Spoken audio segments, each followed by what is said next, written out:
Muchísimas gracias al doctor Jorge Iván Palacios, que fue el que nos conectó con la gente de EPM, que son los operadores de la represa hidroeléctrica de Guatapé, donde está la Piedra del Peñol, que no es la Piedra del Peñol, sino la Piedra de Guatapé. Esa es una región que se volvió sumamente turística en Antioquia, donde hay varios municipios y hay una gigante represa que les sirve a la energía de todo Colombia. Entonces le agradecemos al personal de EPM, al doctor Carlos Orduz, a la doctora Luz Marina, al doctor Jaime González, que nos hayan acompañado en este Tardeando con la Historia. Ya llevamos más de 100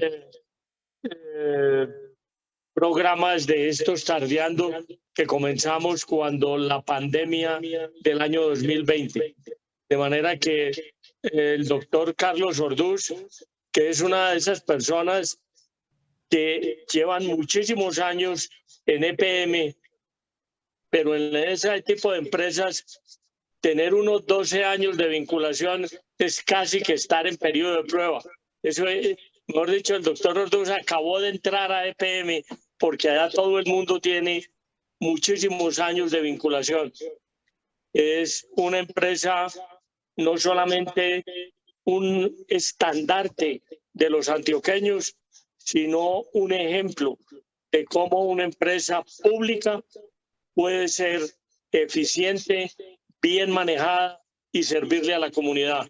Le agradecemos muchísimo pues a EPM, a sus funcionarios por esta colaboración, y doctor Carlos Orduz, le doy la palabra.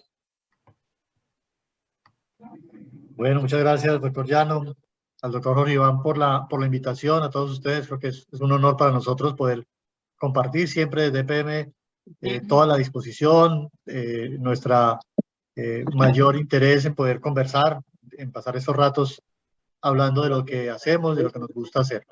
Me acompañan dos personas directivas de la Vicepresidencia de Generación de Energía de Empresas Públicas de Medellín, la ingeniera Luz Marina Escobar, el ingeniero Jaime González. Yo les doy la palabra a ellos para que se presenten, de manera que ustedes conozcan un poco quiénes somos nosotros los interlocutores. Adelante, Luz Marina.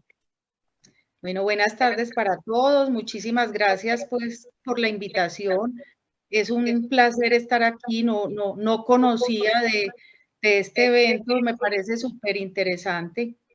Les cuento que yo trabajo en EPM hace algunos añitos, 30 años. Entré muy jovencita, para que no me pongan edad. Soy ingeniera electrónica de la Universidad Pontificia Bolivariana, especialista en gerencia y mantenimiento de la Universidad de Antioquia y máster en energías renovables de la Universidad Europea de Madrid. Siempre he estado en el negocio de generación y pues además de que el tema técnico me apasiona, pues la empresa la quiero muchísimo. Entonces, yo creo que este es un espacio muy bonito para poder intercambiar con ustedes nuestro conocimiento de lo que es Guatapé. Gracias, Luz Marina. Ingeniero Jaime. Buenas tardes a todos. Es un placer estar con ustedes y que nos estén escuchando. También, pues, como Luz Marina, llevo un buen tiempo en la empresa. Las profesiones, pues, somos ingenieros. Yo soy ingeniero eléctrico de la Nacional, electrónico de la Antioquia. También, pues, con especialización en algunos temas más administrativos y de gestión ambiental. Pues, deseoso de compartirles a ustedes pues lo que nos llama la atención y que siempre nos ha hecho vibrar, que es la parte técnica de estas centrales. Muchas gracias. Gracias, Jaime. Bueno, y para completar pues mi presentación, yo, como señalan, soy Carlos Orduz, vicepresidente de Generación de Energía de Empresas Públicas de Medellín. Llevo en EPM 12 años, muy poco. He trabajado en los negocios de agua y saneamiento. Tuve la oportunidad de trabajar en las áreas de planeación de la Vicepresidencia de Agua y Saneamiento y en la gestión de filiales. Tuve la oportunidad de estar 3 años en México gerenciando la filial de EPM en México, que se llama TICSA, que es una empresa de ingeniería de aguas residuales, industriales y domésticas, y de eficiencia energética. También tuve la oportunidad de estar 2 años y medio como vicepresidente de gas y ahora como vicepresidente de generación de energía. Yo soy economista de profesión, especialista en finanzas, especialista en servicios públicos domiciliarios y tengo una maestría en administración. He trabajado pues en diferentes sectores muy relacionados con la ingeniería, con el área de la construcción, de los servicios también financieros, en fin. Vamos a comenzar con un video que queremos mostrar, no todo él, podemos dar el enlace para que después lo vean un poco más en detalle, lo puedan ver todo. Voy a compartir mi pantalla y poner una parte del video sobre la construcción de la central Guatapé.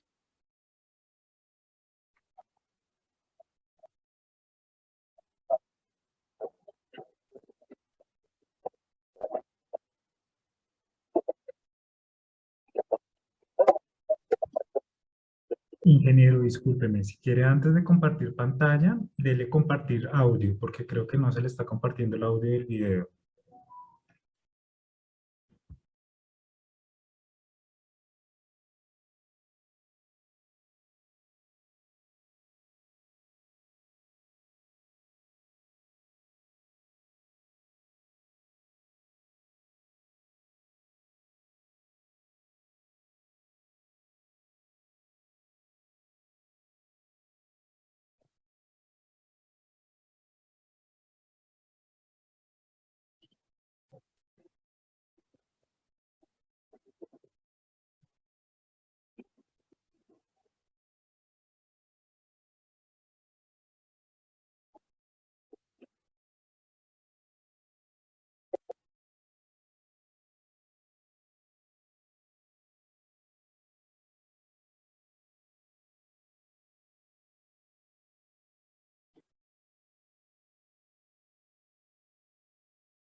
Bien.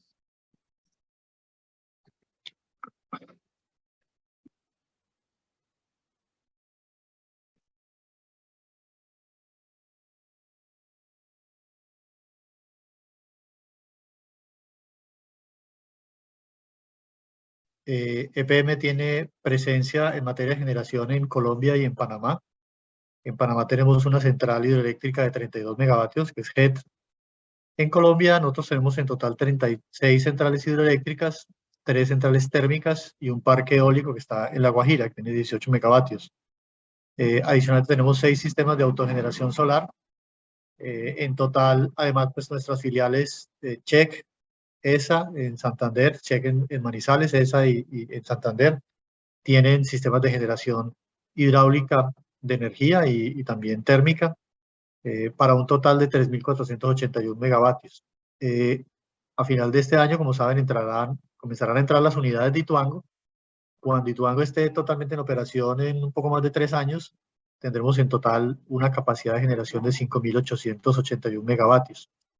Nosotros somos el segundo generador de energía del país con la segunda capacidad de generación y sin embargo somos el primer generador de energía eléctrica del país con cerca del 25% de la energía total que el país demanda. Tenemos además el mayor número de pequeñas centrales hidráulicas del país. Como vemos, estamos principalmente en la generación hidráulica, que es una gran fortaleza, que es una energía renovable, que es una energía que tiene el mayor nivel de costo-eficiencia, pero adicionalmente desde hace 20 años fuimos el primer generador en tener generación eólica en La Guajira, y tenemos la generación térmica para diferentes usos. Desde hace unos 2 años venimos creciendo en el servicio de autogeneración solar, es decir, que quien quiera puede tener su sistema de paneles para poder generar energía para su propio consumo y vender los excedentes si fuera el caso. Aquí hay una gran conversación mundial y del país, que es la transición energética. El mundo viene hacia un proceso de descarbonización y claro, nosotros lo que invitamos en ese proceso es a la gradualidad, porque sistemas de generación de energía o vectores realmente como el hidrógeno son el futuro, pero hoy el hidrógeno no es costo eficiente. Hoy generar hidrógeno podría costar entre 10 y 15 veces más de lo que cuesta la generación hidráulica, es decir, hoy no es viable, aunque tecnológicamente está totalmente desarrollado. Pero se trata de eso precisamente, de ir evolucionando hacia nuevos sistemas en el mediano y largo plazo para poder aprovechar las capacidades del país. Entonces la transición energética pues debe ser gradual y debe hablar de complementariedad. Además porque ningún energético es inocuo ambientalmente. Todos los sistemas de generación, cuando usted trabaja el tema eólico, sabe que tiene afectaciones en tierra, sabe que tiene afectaciones en el aire, sabe que puede afectar las migraciones de aves. Adicionalmente, cuando se tiene térmicas también se pueden optimizar para tener térmicas como las que tiene PMA Gas o de ciclo combinado, siendo mucho más eficientes y con menor impacto ambiental. Esas térmicas podrán ser en el futuro térmicas a hidrógeno y teniendo, por supuesto, un tema ambiental muchísimo mejor, pero tiene un impacto ambiental. Las centrales hidroeléctricas claramente tienen una intervención en la naturaleza, pero se trabaja con un sistema que es renovable y que es hoy en día el más costo eficiente. Adicionalmente, siempre nuestra invitación es a que cada país tiene pues sus fortalezas, sus capacidades. Sabemos que, y ahora con todo el tema Ucrania, Rusia, no todos los países europeos tienen gas y sobre todo en épocas de invierno dependen grandemente de ese gas y dependen de Rusia para su suministro. La autosuficiencia energética es fundamental y Colombia tiene la gran capacidad de tener la posibilidad, como lo ha hecho, de desarrollar la generación hidráulica, pero también de autosuficiencia en materia de gas, de autosuficiencia en materia petrolera. Y eso es importante. Y de una capacidad muy grande todavía de generar energía con ese mecanismo hidroeléctrico.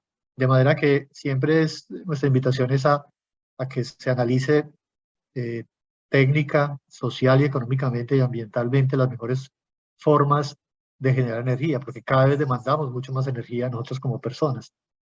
Y hay una figura muy interesante que a mí me gusta mucho y es el tema de la energía contenida. ¿Cuánta energía contengo yo como persona, como ser humano, para producir una camiseta, para estas gafas, para mi celular, para este computador?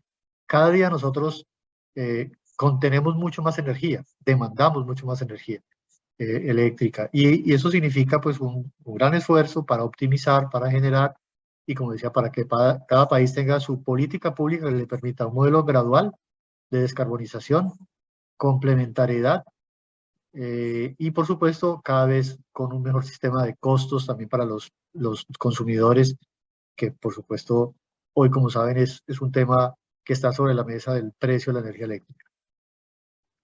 Nosotros tenemos pues una estructura de vicepresidencia. Hoy hablaremos de una central que está a cargo del ingeniero Jaime Alberto González. Esa región es la región central.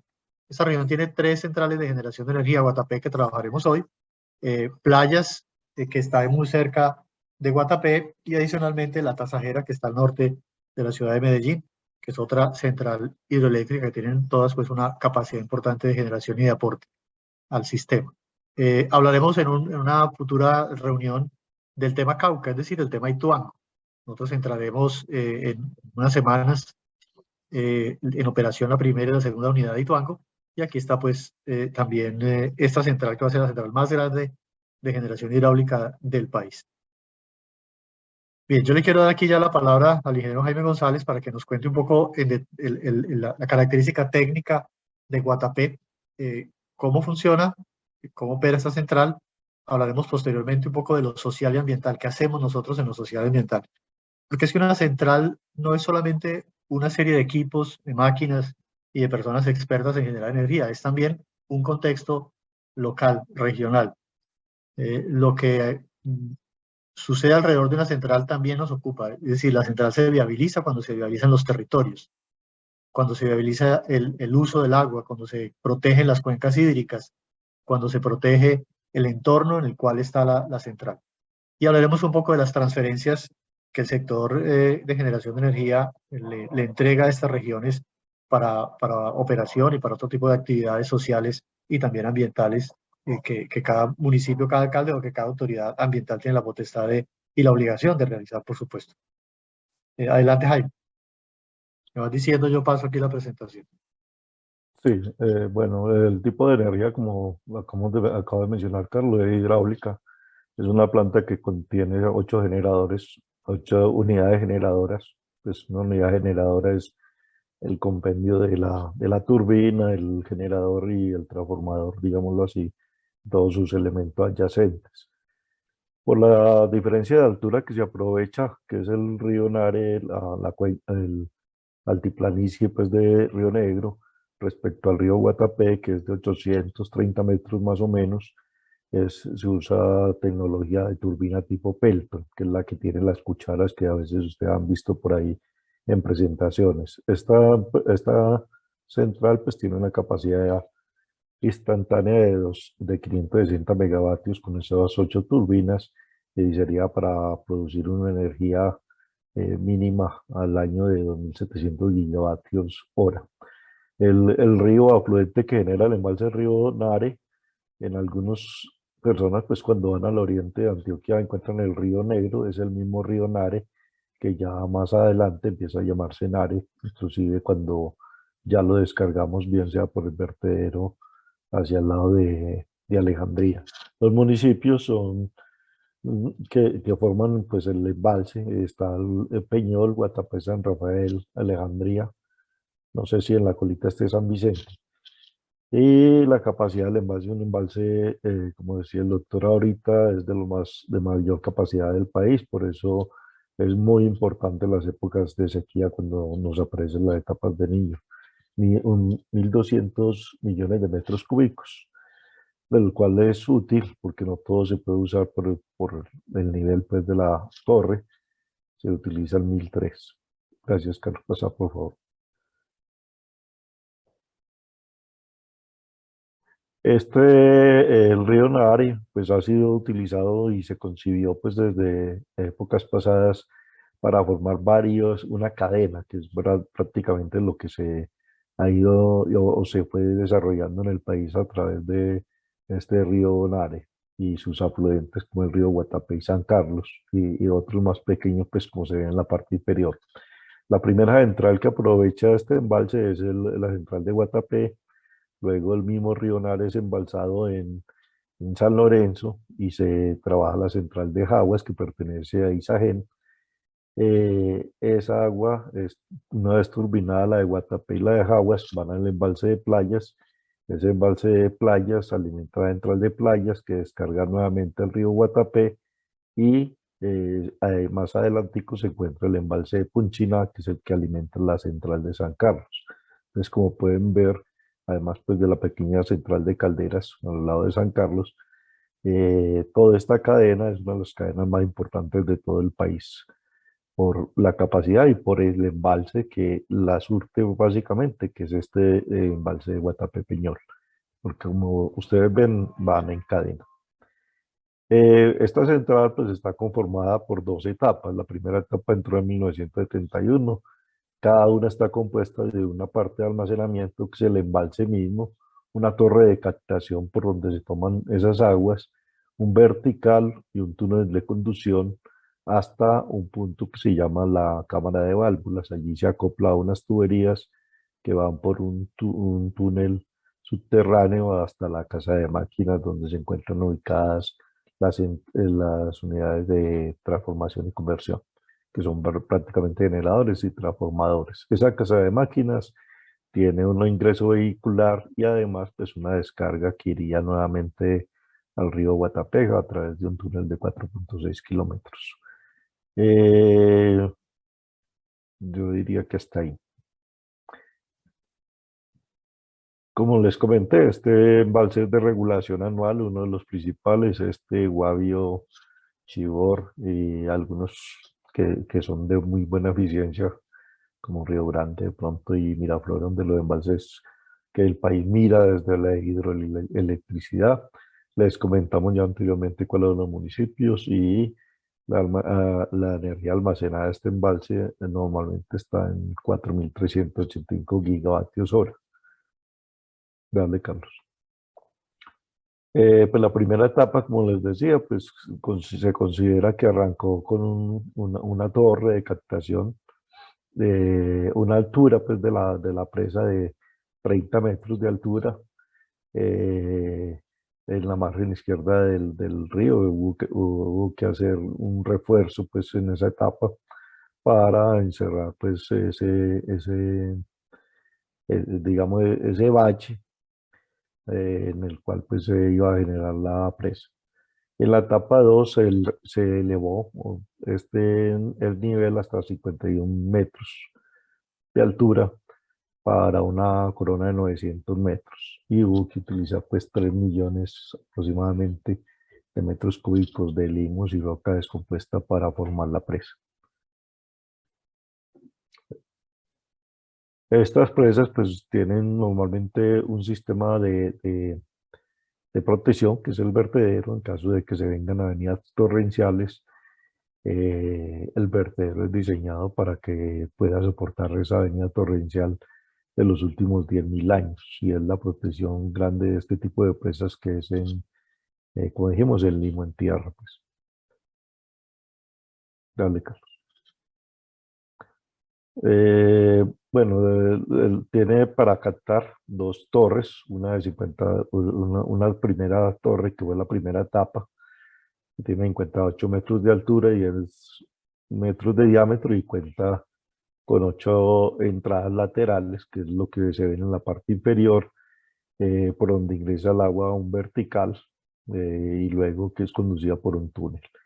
En el año 78 entró la segunda etapa, muy parecida a la primera etapa, paralela y significa que la primera etapa tiene alimenta 4 máquinas y la segunda etapa otras 4 máquinas. Dale, Carlos. Ya en la casa de máquinas, es una caverna subterránea, de tipo subterráneo. Eso se debe a las condiciones geográficas pues, del terreno, que se define si es subterráneo o no. En plano, pues, porque subterráneo implica tener más costos pues, en la obra civil. Cuenta con un acceso vehicular de casi 2 kilómetros. Allí se albergan los 8 unidades generadoras, cada una de 70.000 kilovatios, y un banco de transformadores pues, que coge la energía de cada generador de estos y transforma sus niveles de tensión para poder ser transmitidos a donde está la carga, pues, o la demanda, que es en las ciudades, ¿cierto? Normalmente para uno transmitir energía trata de disminuir las corrientes de las líneas de transmisión, que requiere estos transformadores.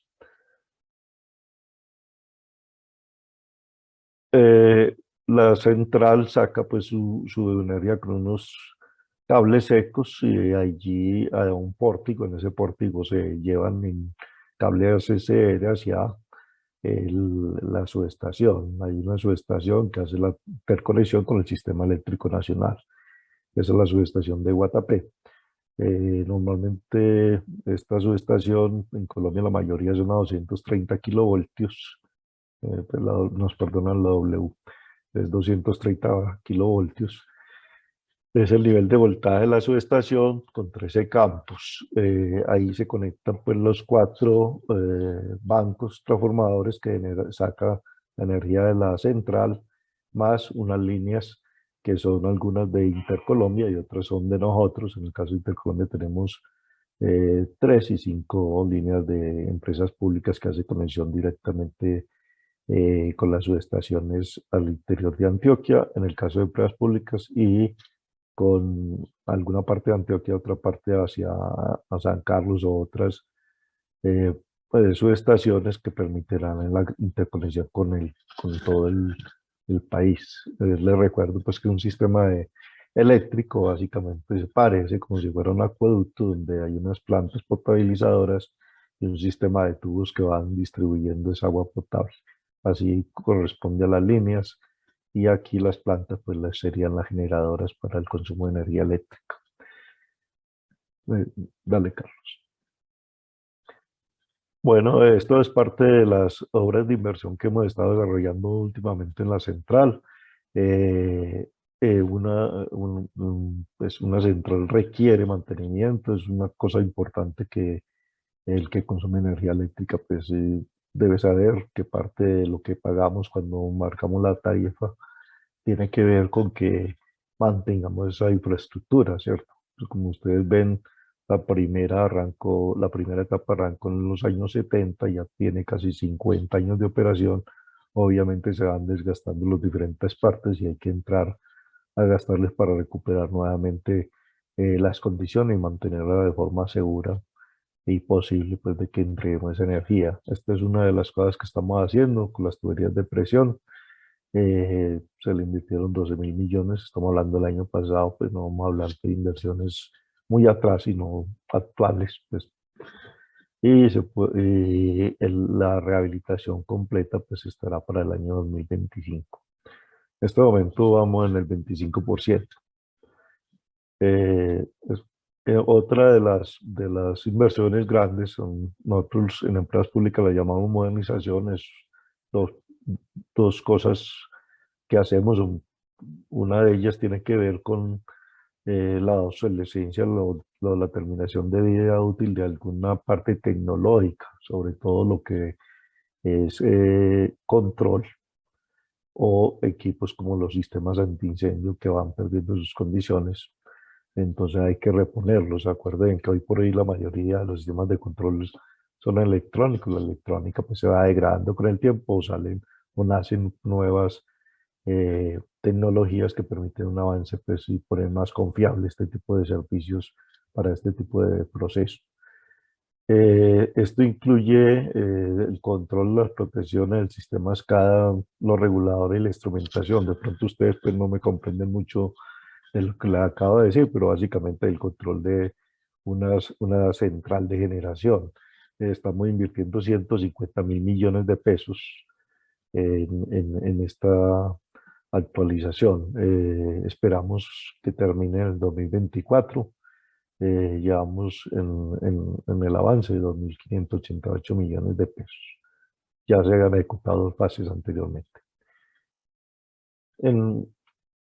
Jaime, yo quisiera que explicaras 2 temas que me parecen muy importantes de esta central, y que creo que tenemos todavía un poquito de tiempo, y es, este es un embalse multianual, y digamos la diferencia que existe una pequeña central que es a filo de agua, que no se hace almacenamiento, unas intermedias, y este en particular, ¿qué ventaja tiene? Porque es el embalse multianual y de capacidad más grande que tiene el país, y lo que eso significa para las épocas, hoy en temporada, en épocas de fenómeno de Niña que ha estado muy extenso, pues almacenamos agua. 2, en épocas de Niño hay mucha menos agua, pero el embalse tiene la capacidad, que te refieras un poquito más en detalle a eso.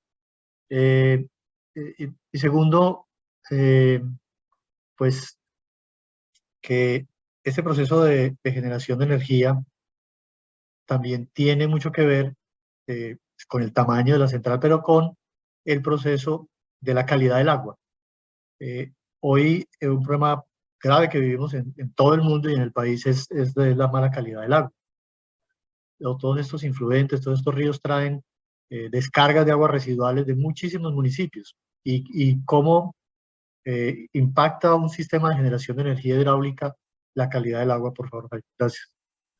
Sí, bueno, no, acuerden que nosotros estamos en Antioquia, estamos en el occidente de Colombia. El occidente de Colombia es afectado o impactado más fuertemente por lo que llamamos el fenómeno del Niño, ¿cierto? Y además tiene su forma como se producen las lluvias en el país, la identificamos como dos épocas de lluvia y dos épocas semisecas, una más seca que la otra, pero así más o menos lo identificamos. Al oriente es diferente. Al oriente la hidrología se comporta más determinada por la cuenca amazónica, más que por el Océano Pacífico.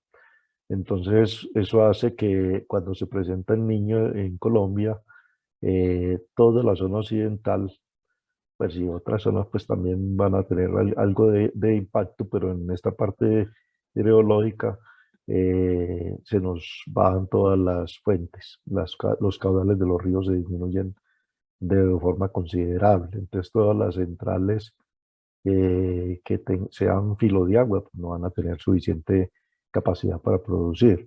Este embalse en ese momento entra y es capaz de soportar una sequía que es más o menos, digamos, de 3 meses, 4 meses, inclusive llegó a ser bajado hasta el 6% en la época del apagón, si ustedes lo recuerdan, que no fue también en esa época.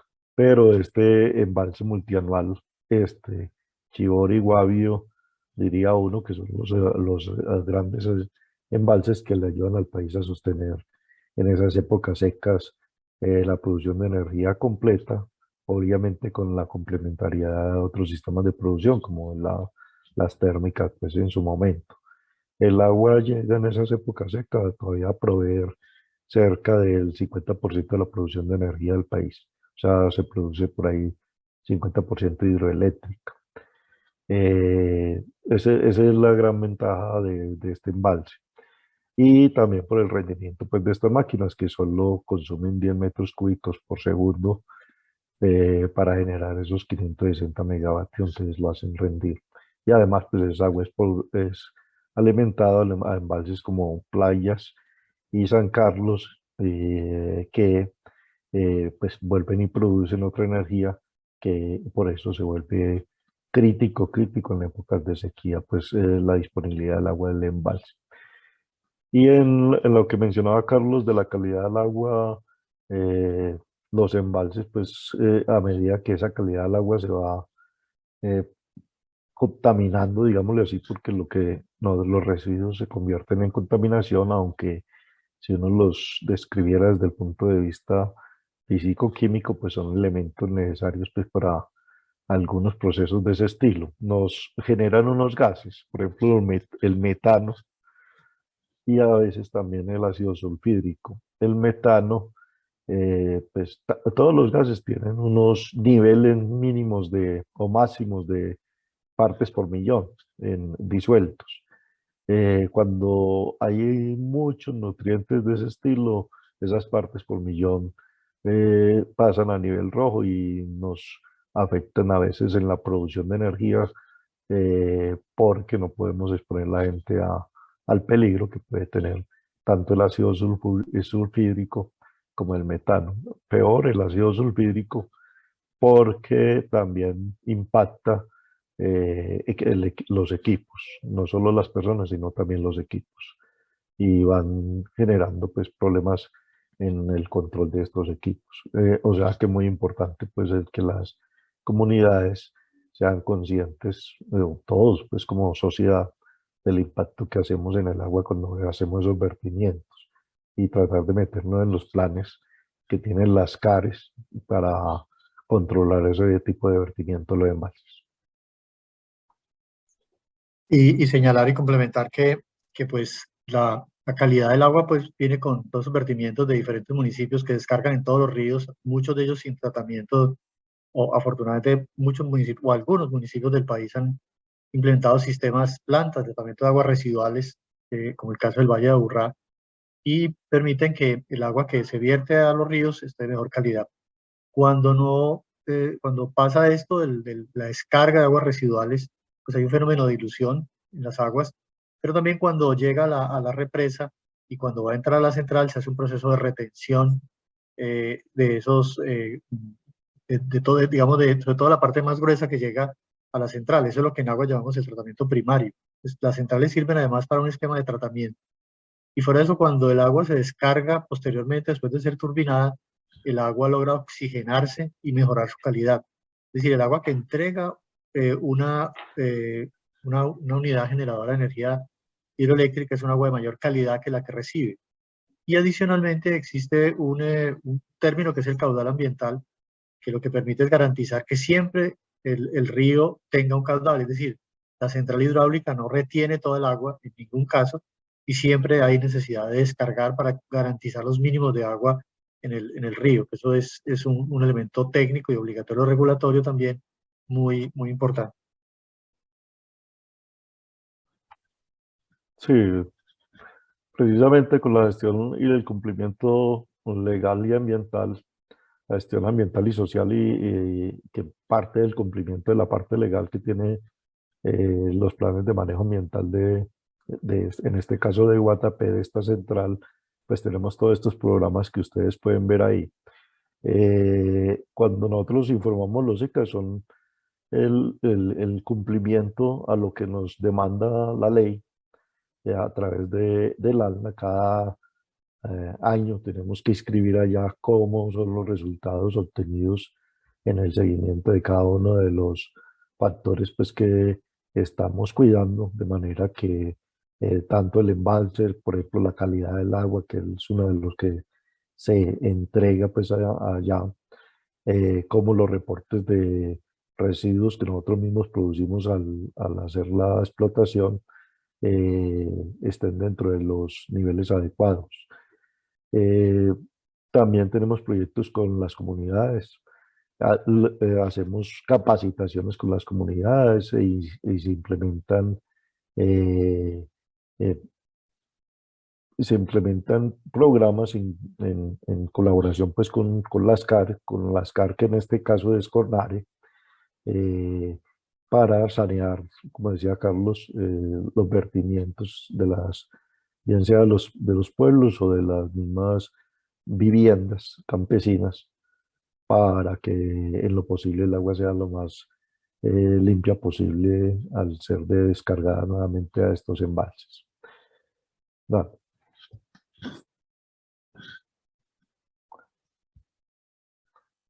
Dentro de esta agenda ambiental nosotros tenemos un programa de resiembra de árboles, porque siempre al lado de un embalse de nosotros hay unas áreas bastante extensas para el cuidado de las fuentes de agua y para el cuidado del mismo embalse, ¿cierto? Y venimos con un programa de mejorar esas cuencas y de preservar el agua para el futuro. En esos programas queremos tener un volumen alto de hectáreas de aquí al año 2025. Para eso es que estamos sembrando estos árboles, creando las plántulas y entregándolos, bien sea a estas corporaciones o a los mismos campesinos, para que nos cuiden las cuencas, bien sea las quebradas o de reservas, pues que los mismos municipios definen, y nosotros también en las áreas que tenemos de protección hídrica alrededor de los embalses. En la agenda social, pues siempre hemos trabajado con la Junta de Acción Comunal y tratamos de que se fortalezcan a través de programas para que esos líderes aprendan a trabajar en comunidad, y también con pues, muchos contratos que tenemos. Accedemos a la mayoría de las escuelas de los municipios, trabajando en actividades deportivas y artísticas, tratando de que los muchachos pues adquieran unos buenos valores y con el tiempo pues sean parte de una sociedad pues vital y creciente, pues no con problemas sociales como la droga y algo así. En la parte ecológica, pues también tenemos productiva, inclusive en el oriente, tenemos un programa, hemos tenido programas como para exportar tomate, que es parte de los sistemas productivos que se han implementado en la asociación con Asopaz. Dale, Carlos. Aparte de esto ambiental y social, la producción de la energía demanda unos servicios que nosotros recurrimos a las juntas de acción comunal para que nos lo suministren. Tiene que ver con el aseo, la alimentación, las rocerías. En este caso, en esta región, nosotros contamos con 6 contratos que al año nos cuestan 6.542 millones de pesos, de los cuales se benefician pues estas juntas de acción comunal y generamos 120 empleos directos, ¿cierto? Dejando pues dentro de las comunidades 363 millones por mes.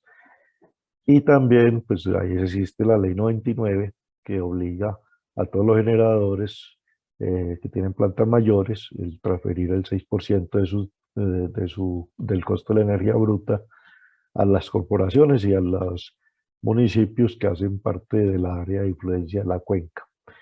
3%, de ese 3%, 1.5 va directo al embalse, a los municipios aledaños al embalse y el otro 1.5 a la cuenca en total. Así pues hacemos ese tipo de transferencias que ustedes pueden ver ahí y que en total pues en el año 2021 fueron del orden de 46.000 millones de pesos.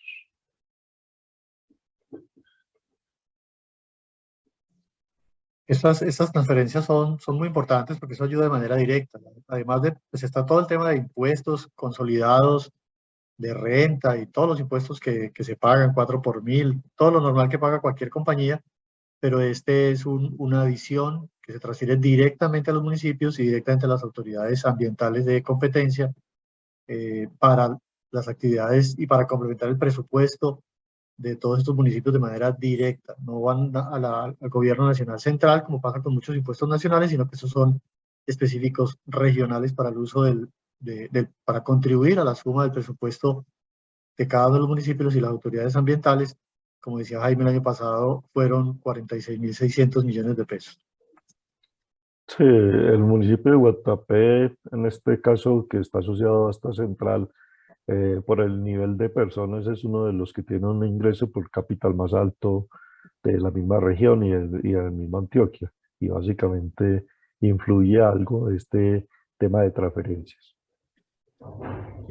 Y eso ha permitido además la creación de un entorno turístico muy importante. El embalse no solamente se utiliza para reservar agua y para generar energía, sino que además tiene una actividad pesquera, tiene una actividad de transporte, tiene una actividad de turismo. Y EPM ha invertido unas cantidades muy importantes en el desarrollo del municipio, no solamente cuando el municipio se inundó en la construcción del nuevo municipio, sino de ahí para acá siempre se ha hecho un trabajo de inversión que ha permitido hoy en día el desarrollo turístico del municipio. Hay, por supuesto, temas que no están en cabeza de EPM, por supuesto, el municipio tiene sus obligaciones, su capacidad y sus servicios, por ejemplo, de acueducto de alcantarillado, que los presta directamente al municipio, pero se promueve de manera muy importante, muy interesante toda la actividad turística, el desarrollo de la región con un turismo permanente, construcciones, el desarrollo urbanístico, que es bien importante para la zona. Seguramente ahora hay retos como ampliar la vía de acceso al municipio, mejorar los sistemas de transporte, los sistemas de hospedaje, pero ahí hay un trabajo muy bonito que se ha desarrollado conjuntamente con las administraciones municipales de todos estos años para el desarrollo también educativo, social, cultural de la región. Sí, nosotros en la parte del personal que tenemos vinculado directamente, toda la vida hemos tenido personal de los pueblos que están alrededor y todos los días pues los llevamos a su respectivo pueblo. Eso también le impacta pues en la calidad de vida. En la época difícil de la violencia era como el sustento de esos pueblos, que las personas que trabajan con empresas públicas tenían capacidad de gastar dentro de esas instalaciones, en la parte comercial y mantenerse pues a flote, ya que se deprimieron otros sectores. Eso es pues importante y día a día están más capacitados, los recibimos en cargos de más pago salarial, digamos nosotros, y siempre pues han estado más o menos en un 40-50% de las personas que trabajan con nosotros en cada una de estas centrales. Así es privilegiando la contratación laboral y la contratación de servicios en la región. Hay equipos, por supuesto, que hay que importar, que hay que traer del exterior o de otra ciudad que los fabrica, pero todo lo que podamos contratar localmente, así lo hacemos, tanto personal como sistemas para proveer recursos de diferente tipo. Doctor Orduz, Señor. ¿por qué no le damos pasamos un poco más rápido para que hablemos del entorno social, de cómo la represa ha favorecido el nivel de vida de las gentes de los distintos municipios y cuántos municipios afecta la represa? Claro que sí. Digamos, hasta aquí está este tema. Si quiere, le damos la palabra un momentico a la ingeniera Luz Marina, que ella nos va a contar un poco de antecedentes de la central. Yo voy a dejar de compartir. Si quieres, adelante, Luz Marina, 2 minutos para que ya pasemos un poco ya a las preguntas de los asistentes. Micrófono, Luz Marina.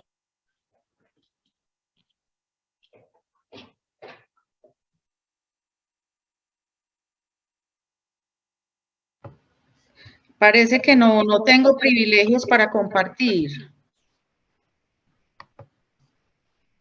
No tengo. Intente nuevamente, ingeniera, por favor.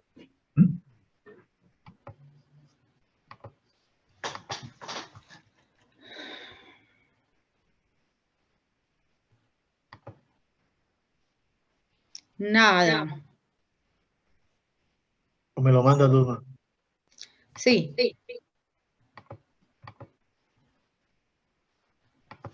Me dan un momentico.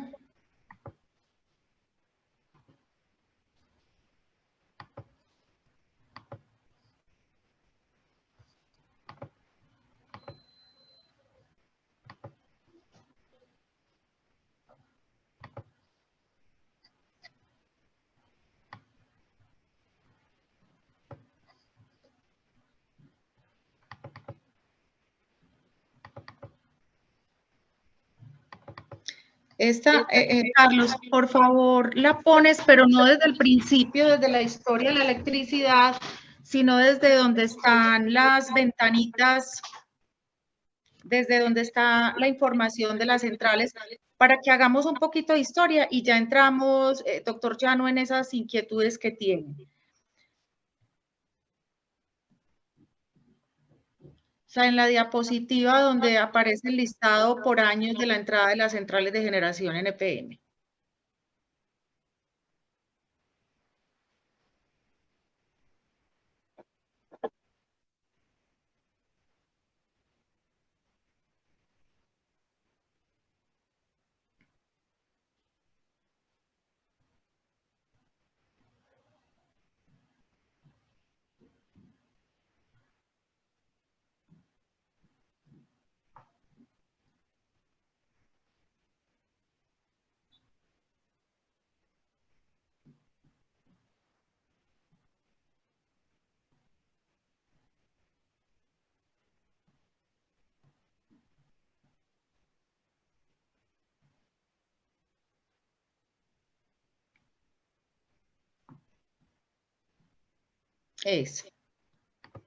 Bueno, entonces yo quisiera, pues, como estamos en el tema central que es Guatapé, y entender como el significado y lo que representa hoy esta central para el, digamos que para el país, no solo para Antioquia, es importante tener en cuenta lo que pasó hacia atrás.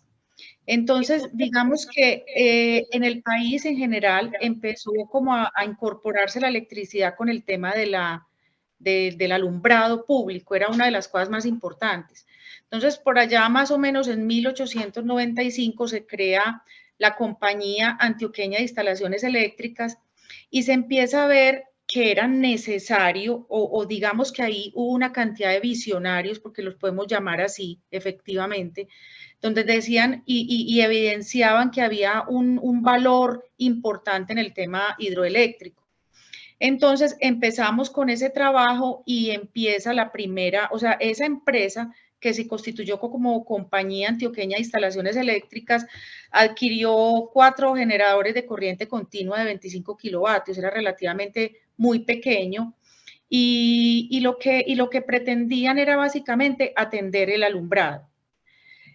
Posteriormente se instaló,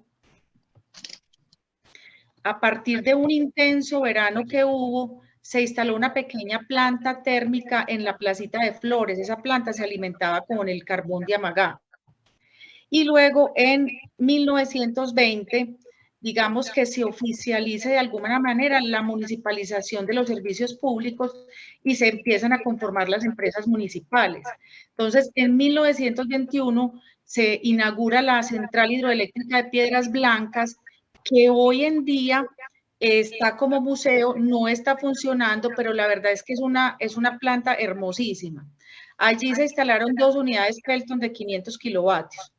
Y ese mismo año sale de servicio la plantica de vapor que se tenía. En 1922 se moderniza Santa Elena y son reemplazados por un generador, o sea, se saca todo lo que había y se reemplaza por un generador de 500 kilovatios. En 1922 se amplía Piedras Blancas con otra unidad, pero realmente había una capacidad relativamente muy pequeña. Entonces ahí se empieza a visionar todo lo que es el proyecto de Guadalupe. Se adquiere una nueva planta de vapor que estuvo mucho tiempo instalada en lo que nosotros llamábamos el puente de Guayaquil, de 600 kilovatios. Pero, pues era aún una capacidad muy poquita y se empezaba a visualizar el desarrollo y el progreso de Medellín como ciudad. Inclusive en ese momento y paralelo, Bogotá hacía también sus pinos con el tema del alumbrado y empezó a meterse en el tema hidroeléctrico, viendo como el avance de la ciudad de Medellín. Entonces, para aprovechar la caída de la planta Piedras Blancas y el tanque que se tenía en lo que llamábamos el orfelinato, se construyó una nueva planta de 500 kilovatios que hoy en día está funcionando en la central de Río Grande 1, ya enseguida la vamos a ver.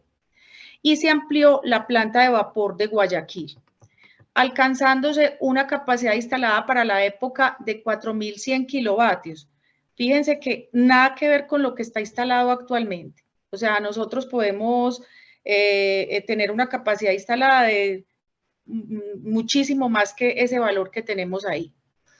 Esa plantica auxiliar hoy la llamamos maquinita auxiliar de Río Grande 1 y está en perfectas condiciones. Cuando llega 1932, se inaugura la primera etapa de Guadalupe 1 con 2 generadores de 5.000 kilovatios, que era ya prácticamente el doble de lo que se tenía instalado en ese momento. Entonces, digamos que Guadalupe fue un hito significativo en todo el tema de la ingeniería y de la hidroeléctrica antioqueña. Posteriormente, después de Guadalupe 1, empieza la construcción de la planta en Guadalupe, que fue digamos que una hazaña digna de figurar al lado de grandes obras en ese momento, como era el túnel de la Quiebra o la carretera al mar, que digamos que le abrieron el panorama económico y de desarrollo a la ciudad y al departamento.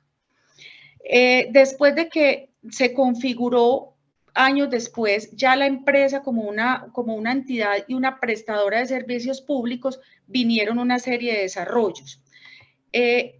Si ustedes ven, a ver, me perdí ahí. En esa diapositiva, miren la maquinita lo que llamábamos del orfelinato. Esa maquinita está hoy funcionando en perfecto estado, es decir, es una obra de ingeniería espectacular. Si quieres pasamos, Carlos. Aquí está el interior de la planta Guadalupe 1. Creo, Jaime, pues si no me falla mi memoria, que una de estas máquinas se llevó para Sonsón. Es una de las que está hoy en Sonsón. Sí. ¿Cierto? Sí, Bueno, una de 10. Y otra sigamos de la de... 5. Ah, Una de 5 y una de 10. también estuvo Guadalupe 2. Hoy podemos ver cuando vamos a aproximarnos a Guadalupe 3, podemos ver esta casa que también prácticamente es una casa museo. Es muy hermoso ver esta estructura. Sigamos, Carlos. Y ya entre 1952, en 1952 empieza el proyecto Río Grande 1. En ese momento tenía 3 unidades de 25 megavatios. Entonces, mire el salto tan grande que digamos que fue exponencial el crecimiento en esa capacidad instalada. Y ahí en 1955, digamos que se funda Empresas Públicas de Medellín como una empresa prestadora de servicios. Inclusive el desarrollo de Medellín fue muy rápido porque si volvemos a la historia, inclusive Bogotá, Santa Marta y Barranquilla fueron pioneras en el tema, pero de pronto se fueron quedando un poquito y aquí empezó a desarrollarse una ingeniería muy grande. Después se desarrolla toda la cadena Guadalupe, que son las centrales de troneras Guadalupe 3 y Guadalupe 4, que es lo que nosotros conocemos hoy en día como Guatrón, y posteriormente entra Guatapé. Guatapé fue un hito muy grande porque generó, digamos, una dinámica completamente en el sistema. Cuando se implementó Guatapé y empezó a generar, también se duplicó la capacidad instalada, pero tuvo una coincidencia muy interesante y fue que empezó a crearse el sistema interconectado nacional. Entonces empezaron las primeras redes de 220 kilovoltios y ahí es cuando se crea un sistema que es redundante y que permite entregar la energía a todas partes del sistema. Posteriormente está la central Ayurá y de ahí vienen otros proyectos, pues que no es del caso, está la Tasajera, dale Carlos, la central termoeléctrica La Sierra, y después de la central termoeléctrica La Sierra tuvimos el parque eólico Gepirachi, donde también de alguna manera hemos sido pioneros en el tema de energías renovables no convencionales, posteriormente por C2 y por C3, y ahora el gran reto que tenemos es Ituango. Entonces, esa significancia de Guatapé en la historia y en el desarrollo económico de Antioquia y de Medellín es muy importante. Sigue siendo importante y sigue siendo relevante. Como mencionaban ahora, el embalse de Guatapé por su capacidad, por ser el único embalse de regulación multianual que tenemos en el país, digamos que es la base y el colchón para poder hacer una oferta de energía confiable. ¿Qué quiere decir eso? Que todos estos embalses nos generan firmeza en el sistema. Las térmicas también lo hacen, pero digamos que cuando estamos en una época de estiaje, en una época de pocas lluvias, en una época de niño, este embalse es el que, digamos, que ha alivianado la carga del sistema eléctrico colombiano por su capacidad de almacenamiento y porque las máquinas, como lo decía Jaime ahora, son unas máquinas muy eficientes. Eso era básicamente lo que les quería contar como el contexto histórico en ese desarrollo de la electricidad, que es muy interesante, que tuvo Antioquia. Bueno, yo creo que con esta primera parte hacemos como una descripción general de los antecedentes de la generación eléctrica y específicamente de esta central y lo que ella significa. Si quieren pasamos a alguna ronda de preguntas. Llano, Carlos. Inquietudes. Si quiere, ingeniero, continuemos y al final dejamos todas las preguntas, si les parece. Por parte nuestra, digamos que eso es lo que traíamos, en lo que nos preguntaba el doctor Llano de las zonas de influencia, pues reiterar que pues, esta región, esa central tiene influencia en el municipio de Guatapé, El Peñón, San Rafael, San Vicente y Alejandría de manera pues, cercana, pero por supuesto esto impacta toda la región, todo el oriente antioqueño, y tiene un efecto turístico, social, ambiental en todo el país. Como saben, el sistema es un sistema interconectado que permite que la confiabilidad de esta central y de este embalse le dé confianza al país. Cuando se dan épocas de sequía, una de las centrales y que menos se despacha, que menos se demanda energía, es esta para poder almacenar para épocas de dificultad en el país. El sistema energético del país ha cogido firmeza, ha cogido confianza para los consumidores. de manera que pasa en lo que pasaba en Colombia antes y lo que pasa en algunos países, y es que en épocas de menor disponibilidad de agua, en épocas de verano, en temporadas de niño, pues no tienen generación y tienen apagones, tienen restricciones, tienen que hacer optimizaciones, y eso implica sacrificios en determinados horarios y sobre todo en horarios pico. Colombia ha ido evolucionando fundamentalmente con la energía hidráulica hacia un sistema confiable, pero además incorporando otras energías renovables, como es el caso de la eólica, que viene creciendo, y como es el caso de la solar fotovoltaica, que también viene creciendo, en el que nosotros también tenemos algunos proyectos.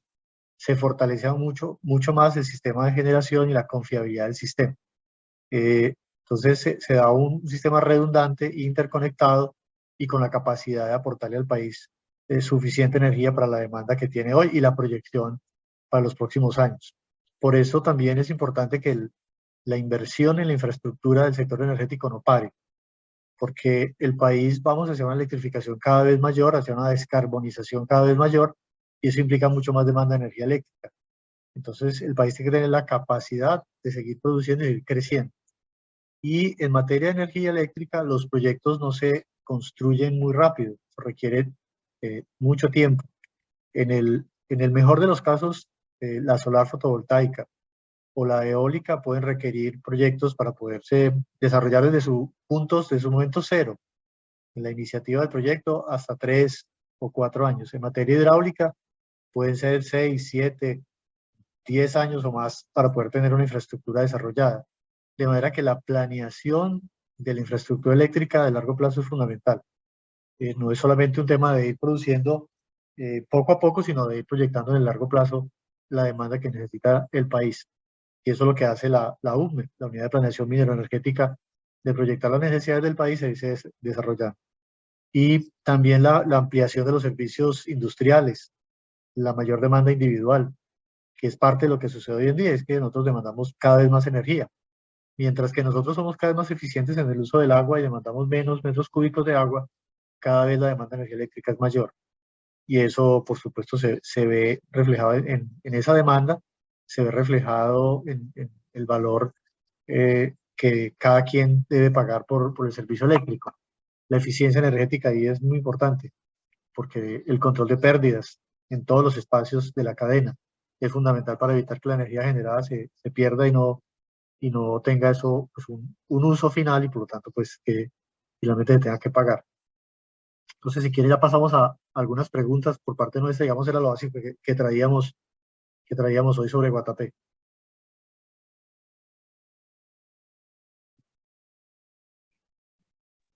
Doctor Rodrigo, tiene el micrófono apagado, el celular. Ya, ahora sí. Listo, ahora sí. Bueno, Carlos, te decía que ahora que veía a Luz Marina hablar de la planta del puente Guayaquil, era la época en que los antioqueños decían, para que no vayan a creer que la luz de Medellín titila, pues que creíamos que teníamos la mayor generación de energía y la ciudad más iluminada de Colombia. Eso es parte de una calumnia que se ha extendido por todo Colombia, de que los antioqueños somos exagerados. Yo no sé eso a qué se debe. Las malas lenguas debe ser eso. Pero les quería hacer una pregunta, o dos preguntas. Una, la discusión que hay sobre los daños ambientales de las represas para generar energía. Eso, ¿cómo se ve, por ejemplo, con la represa que se está haciendo, represando el Cauca en Ituango?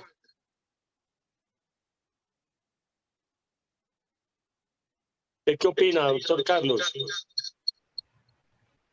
Como decía al inicio, ningún sistema energético es inocuo. Todos generan impactos. Embalsar el río, cualquier río, sin que exista una garantía de caudal ambiental, pues sería gravoso, sería pues absolutamente perjudicial. Lo que hace el sistema, por supuesto, es almacenar agua para un beneficio general en una energía que es renovable. Y esa es una gran ventaja. Adicionalmente, estos sistemas generan beneficios en las regiones en materia económica, generan beneficios sociales y ambientales. Cuando las empresas de generación llegan, y digo pues en general, y mucho más EPM, llega también con la idea y con el plan de proteger cuencas hídricas. Si el oriente antioqueño no tuviera la protección de esas cuencas hídricas, pues la situación hoy sería pues crítica, tanto en suministro de agua, porque aquí hay un tema de suministro de agua además, pero también para la generación de energía. Lo importante y lo que cuesta al principio, por supuesto, es la intervención, pero posteriormente, en el largo plazo, los grandes beneficios también ambientales, sociales y económicos son importantes. Cuando las empresas tienen una acción de responsabilidad social y ambiental al desarrollar estos proyectos, se logra como en estos un tema de largo plazo. Adicionalmente, posteriormente al final de la vida útil de esos proyectos, desmontarlos también es un trabajo que es fundamental, que es importante para que el impacto sea el menor posible. Cuidar, por supuesto, las especies nativas, la flora, la fauna, proteger aquí también la pesca que se da en esas regiones. Nosotros, por supuesto, nos encontramos con situaciones complicadas, complejas de manejar, en donde la sociedad y el Estado pues, debe participar. La minería ilegal es un tema complejo. El uso discriminado e inapropiado de las tierras, el vertimiento de aguas residuales no tratadas a los ríos complejiza pues todo ese problema ambiental. Entonces es un debate muy amplio, muy complejo, pero está claramente demostrado que el sistema de generación hidráulica es viable, es costo eficiente y genera también muchísimos beneficios que en la parte inicial constructiva son complejos porque hay que intervenir, por supuesto, pero un embalse como este demuestra en el largo plazo su viabilidad. No sé, Luzma o Jaime, si quieran complementar la respuesta. Carlos, yo quería mencionar algo y para mencionarlo parto de esta frase de Diego Calle Restrepo, que ustedes saben que pues, al doctor Diego Calle le tocó todo este tema del Peñol y de Guatapé, y dice, durante mi vida he negociado toda clase de bienes y derechos, desde ganado y caballos hasta créditos del Banco Interamericano, pero nunca algo tan complicado como una iglesia. ¿Y por qué hago pues referencia a esto hablando del tema social? Y es que este tema social pareciera hoy por los medios, por las redes, pues que es un tema nuevo, pero miren que Guatapé ha sido uno de los proyectos que más intervención social ha tenido. O sea, había un tema bien complicado, el tema de las ONG no era tan evidente como ahora, pero sí había organizaciones en defensa de los derechos donde hubo una posición consistente para el proyecto y principalmente de la iglesia. O sea, la iglesia, digamos que fue casi que un promotor de un no al proyecto en ese momento. Cuando se mira y se dice, bueno, ¿qué impacto tiene un proyecto hidroeléctrico? Muchísimo, muchísimo. Es obviamente un impacto ambiental y social muy grande, pero cuando ya después se ven los beneficios, también hay que hacer un equilibrio entre ellos. ¿Qué ha pasado con estos proyectos? En la mayoría de los casos, por ejemplo, el desarrollo de vías, que también es un tema importante para el desarrollo de las comunidades, se da porque estos proyectos llegan seguramente. O sea, muchas veces ir a Ituango antes nos demorábamos más o menos 14 horas, hoy nos vamos en 5 horas en una carretera muy buena. Entonces, es un proceso donde las personas obviamente se sienten desplazadas de sus tierras, de sus lugares, pero digamos que hay una compensación. Que ojalá y en lo posible las empresas socialmente responsables lo hagan de tal manera que las personas sean capaces de adaptarse a ese nuevo medio. Digamos que pues dentro de esas compensaciones también hay una que la naturaleza hace naturalmente, valga la redundancia, y es que los ecosistemas se vuelven y se adaptan a estas condiciones. hoy pudiéramos decir que después de 30 años el ecosistema de Guatapé está adaptado para esta situación. Otra importancia de los embalses, y ya para irnos al tema de Ituango y del río Cauca, es que los embalses, hacer unos repositorios de agua, ayudan mucho a controlar el tema de las crecientes. O sea, cuando el río está natural, sin una interferencia de estas de por medio, pues el río va a llevar lo que traiga el río, pues con los caudales y con las precipitaciones que se den aguas arriba. Ahora, digamos, en el caso particular del río Cauca, la cantidad de agua que ha habido en este tiempo se ha mitigado porque hay una forma de embalsar en ese repositorio. Entonces, eso ayudaba a que los impactos abajo no se den tanto, a pesar de que hay consideraciones al respecto. Entonces, digamos que o sea, se renuncia a cosas, pero también se ganan muchísimas cosas en ese proceso.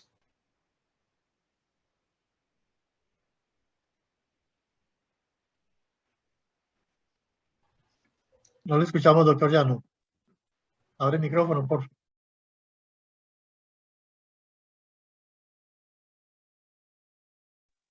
Digamos que el río Cauca trae, no sé, un caudal X de agua. ¿Qué caudal de agua pasa al otro lado de la represa? ¿Qué porcentaje del agua que trae el río pasa al otro lado de la represa? Sí. Toda. Toda. No, porque tienen que embalsar algo.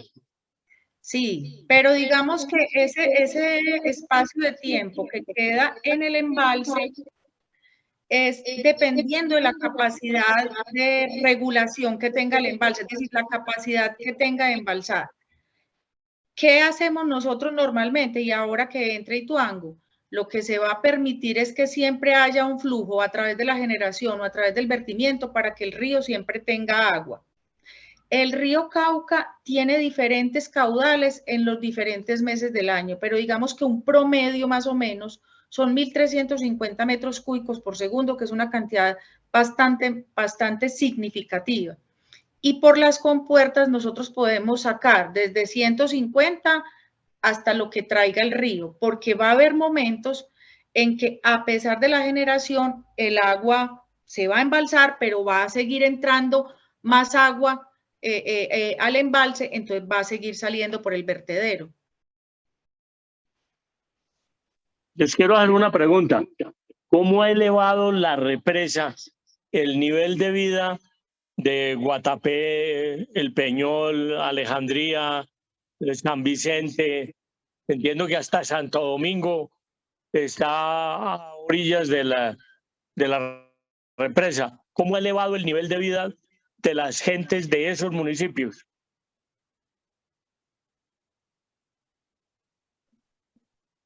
Ahí, toda la inversión inicial es un elemento muy importante en generación de empleo. Segundo, después en la operación, como decían otros, privilegiamos el personal que es de la región, bien sea para contratación directa o indirecta, para los servicios. El desarrollo de las comunidades. Nosotros hacemos un trabajo para que las comunidades se organicen a través de las juntas de acción comunal, de la contratación social para que nos presten servicios y tengan ingresos directos sin intermediarios. Es otro elemento importante. Está todo el pago de contribuciones e impuestos directos locales y regionales que hacen que se mejore. Pero EPM tiene programas como los que hablábamos ahora de educación social, de educación ambiental. EPM es la empresa que más árboles siembra en el país, más de más de 1 millón de árboles por año, en varios lugares del territorio en el que nosotros estamos. Entonces, hay una labor permanente, como les decía ahora, de protección de cuencas hídricas.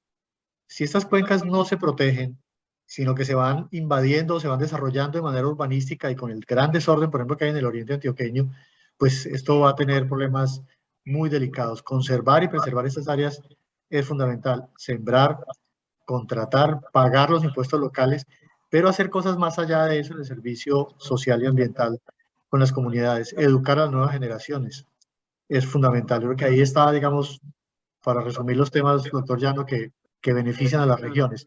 El tema de vías. Nosotros tenemos vías a cargo nuestro.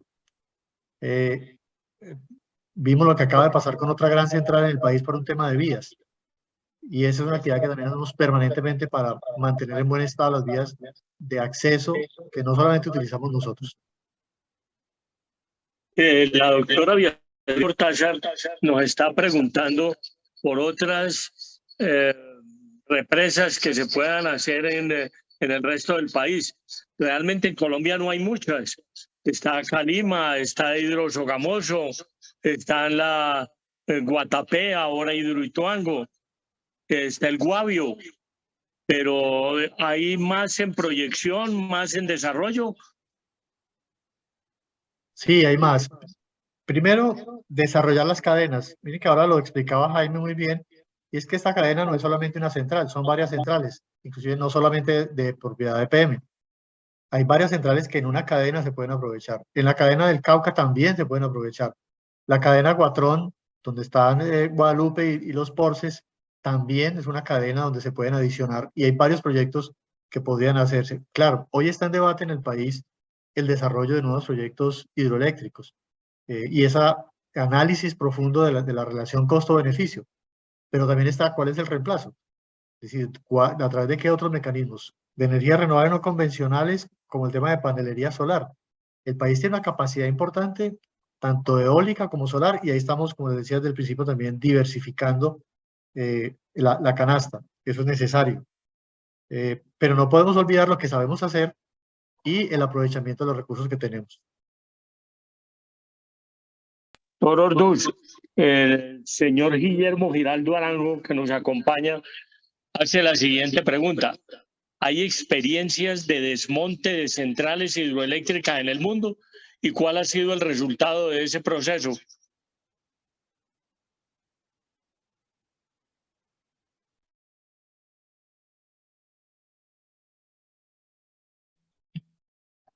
Sí, ha habido, si quieres, Luz Madal, y yo complemento la respuesta. Luz O sea, sí, a ver, pues no conozco un caso pues particular, casi siempre cuando se han desmantelado centrales demasiado pequeñas, porque es que el impacto y toda la infraestructura que hay que hacer para tener una central es muy complicado. Por eso tengo como en mi mente que algunas, sobre todo centrales que son de bombeo, se han podido desmantelar. ¿Cuál es la experiencia de este tema? Que tenés, o sea, uno tiene que volver a dejar el terreno como estaba. Entonces ustedes pues podrán imaginarse que un terreno inundado después de tantos años es demasiado complejo de recuperar. Entonces, ¿qué pasa con las centrales que se han desmantelado? Que normalmente se deja el embalse como un sitio turístico y se adecúan parques para recreo y para turismo normalmente. Nosotros, particularmente en Colombia, no tenemos experiencia de este tipo, como les digo, a no ser de que sean centrales demasiado pequeñas, que sea muy fácil restablecer el curso del río y quitar la infraestructura que tiene asociada. Así es, y son generalmente filo de agua las que se han desmontado, y eso tiene pues un proceso mucho más fácil. Y estas centrales nuestras, como decía Luz Marina, que se han construido hace varias décadas, siguen en operación. Y lo importante es poder hacerles el mantenimiento debido para poder hacer las modernizaciones y mantener en muy largo plazo una infraestructura de estas, precisamente para evitar estar construyendo e interviniendo en otras zonas del país. Es poder garantizar que la infraestructura que se tiene se utilice durante muchos años y pueda estar en buen estado de funcionamiento y con buenas condiciones de seguridad. El señor Edison Jaramillo nos dice, hoy Guatapé vive los beneficios gracias al proyecto, pero el embalse hoy enfrenta otras presiones por sus usos complementarios como el turismo y la pesca, y se presentan unos conflictos socioambientales porque cada que baja el embalse se presentan afectaciones en usos como la pesca, el turismo y otros. Así es, y por eso el control de la actividad turística del desarrollo urbanístico es fundamental. El control del vertimiento de las aguas residuales municipales de los municipios que están ahí. es fundamental, porque, claro, un desarrollo también turístico desbordado que no está en el control de EPM, pues pone en riesgo el embalse también. También tiene que tener unos niveles determinados para evitar que esto se desborde. Ya hoy es famoso pues que ciertos fines de semana o puentes, el acceso al municipio no es fácil. Entonces va a requerir un trabajo mucho más dinámico de las autoridades municipales para poder controlar y para poder limitar también el desarrollo. Vemos lo que sucede en ciudades como Barcelona, donde inclusive el exceso de visitantes también pone en riesgo la ciudad. Y eso puede suceder aquí. Y hay que tener un control en donde muchas autoridades y EPM mismo tienen mucho que ver en ese proceso, en ese control. De acuerdo. Así es. Doctor Orduz, las municipalidades han pensado en hacer una carretera adicional, digamos, de Marinilla o de Santuario al Peñol y a Guatapé, o esas vías son las mismas que existen hace 50 años. Hoy son básicamente las mismas vías con algunas mejoras, pero existen proyectos para mejorar el sistema de acceso de varios de esos municipios del oriente antioqueño. Se hizo todo el mejoramiento de la vía Medellín-Bogotá, pero y la zona de oriente que ha tenido mejoras importantes en los últimos años, pero el acceso a estos municipios no ha tenido grandes mejoras significativas, y ese es un reto importante de las autoridades nacionales, departamentales y municipales, según a quien le corresponda la vía. Así es. Y hay un reto grande. Don Edison Jaramillo nos hace otra pregunta. ¿Cuál es el plan que se tiene con el embalse Peñol-Guatapé cuando pierda por completo su vida útil? Bueno, hay una cosa importante, y es que el embalse de Guatapé tiene una vida útil todavía bastante larga, de más de 50 años todavía. ¿Qué hacemos nosotros en los diferentes embalses? Hacemos unas mediciones que llamamos batimetría, y esto tiene que ver, pues, o esto determina más bien el nivel de sedimentos que se van acumulando. En el tema particularmente del embalse de Guatapé, es un embalse que tiene una baja sedimentación, entonces eso nos permite tener un embalse para muchísimos años más. ¿Qué nos toca a nosotros? Como lo mencionaba Carlos ahora, es reponer los equipos que están en la central, o sea, esos equipos electromecánicos sí tienen unas reposiciones cada determinado tiempo, y la infraestructura civil se conserva y se mantiene, y además a la presa se le hace unas pruebas específicas. Entonces, por ahora creemos que no vamos a ver en el corto plazo una terminación del embalse para el propósito que es generar energía. De todos modos, el embalse ya es un embalse turístico. Ustedes mismos lo están mencionando aquí en el chat, que cuando hay épocas de verano y este embalse se baja, pues afecta el turismo. EPM trata de manejar esto y de compensar lo mejor que puede, pero el embalse tiene un uso principal, que es la generación de energía. Bueno, yo les agradezco muchísimo. Hemos llegado ya al final de nuestra exposición. Le queremos dar las gracias a Carlos, a Luz Marina, a Jaime González por esta presentación que nos han hecho de la represa del Peñol Guatapé. Y dentro de 8 días vamos a hablar del proyecto de Hidroituango, de su viabilidad, de si va a salir al otro lado, de cómo ha afectado las finanzas de EPM, de las afectaciones que su retraso le ha causado al país en generación eléctrica, etcétera. Y entonces estaremos otra vez con el doctor Carlos Orduz al frente para que nos cuente de la represa de Hidroituango y de todo el proyecto, de sus fracasos, los problemas con los vecinos, con los que están río abajo, etcétera. De manera que les queremos agradecer la presencia en este programa de Tardeando con la Historia. Los esperamos para dentro de 8 días. Y doctor Orduz y su equipo, muchísimas gracias de nuevo. Y nos vemos dentro de 8 días. Muchas gracias a todos. Sí, señor. Muchas gracias por la invitación. Muchas gracias, que estén muy bien. Felicidades. Muchas gracias. Buenas tardes, muchas gracias.